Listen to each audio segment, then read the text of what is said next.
Hello, সবাই কেমন আছো? আশা করছি সকলেই ভালো আছো। দেখো, প্রথম অঙ্কটা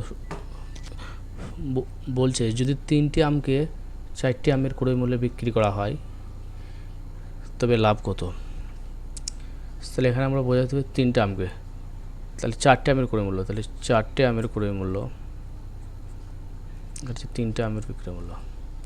তাহলে এদের অনুপাত কত? দেখো, ক্রয় মূল্য ইস টু বিক্রয় মূল্য,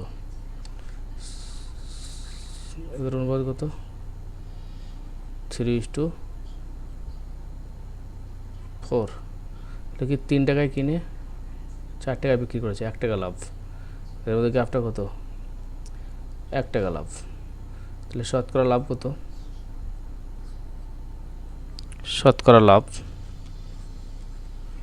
ইকাল টু 1 টাকা লাভ হচ্ছে 3 টাকায় ইন্টু 100 সমান কত হবে? 100/3%। তার মানে এখানে বুঝবি 33.1/3%। এটাও অপশানটা থাকে। তাহলে অপশান কোনটা? অপশান হয়ে যাচ্ছে বি, অপশান হয়ে যাচ্ছে সি। বুঝতে পেরেছ? এটাকে কি বলেছে যে 4টে আমের ক্রয় মূল্য 3টে আমের বিক্রয় মূল্য, যদি 3টে আমকে 4টে আমের ক্রয় মূল্যে বিক্রি করা হয় তাহলে শতকরা লাভ কত। আশা করছি সবাই একটু বুঝতে পেরেছ। চলো নেক্সট আমরা শুরু করি। নেক্সটটা কী বলেছে? দুটি বৃত্তের ব্যাসার্ধের অনুপাত, দুটি বৃত্তের ব্যাসার্ধের অনুপাত 5:4 হলে এদের ক্ষেত্রফল অনুপাত কত।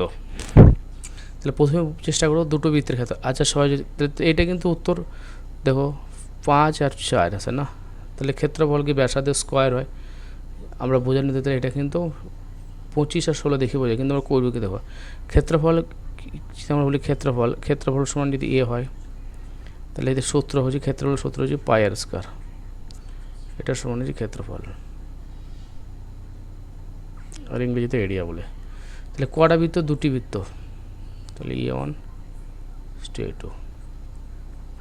তাহলে প্রথম বৃত্তের ব্যাসার্ধ কত? 5, তাহলে 5 স্কোয়ার। দ্বিতীয় বৃত্তের কত? 4, তাহলে কত হলো? দেখো পাই কেটে যাবে, অনুপাতে উঠে যায়। 5 স্কোয়ার 25, 4 স্কোয়ার 16। তাহলে অপশন কত? বি। বুঝতে পেরেছ? আশা করছি খুবই সহজ অঙ্ক।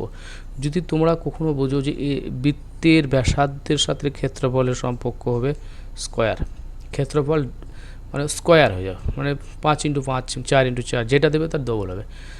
বোঝার চেষ্টা করেছো? তাহলে এখানে 5 আর 4 তাহলে যেরকম হয় তাহলে আমরা এখানে বুঝিয়ে দেবো 5 স্কোয়ার 4 স্কোয়ার, তাহলে কত হইলো? 5 স্কোয়ার 25, 4 স্কোয়ার 16, তাহলে উত্তর হয়ে যায় 16। তাই এইগুলো কি এইভাবে কিছু অঙ্ক আছে যেগুলো ট্রিক্স অপশান দেখে হয়ে যাবে, কিন্তু তুমি করতে গেলে অনেক লম্বা হবে। তাহলে সেগুলো আমরা বোঝার চেষ্টা করবো যে কোন ধরনের অঙ্কগুলোকে আমরা করে বেরিয়ে আসতে পারবো। আশা করছি তোমরা বুঝতে পেরেছো। আর অবশ্যই আমার এই চ্যানেলটা সাবস্ক্রাইব করো, যাতে আমি আরও এই ধরনের সুন্দর সুন্দর ভিডিও আনতে পারি, যাতে বানাতে পারি, কন্টেন্টগুলো খুবই যেন উপকারী হয়। থ্যাংক ইউ, অবশ্যই সাবস্ক্রাইব করে যাও।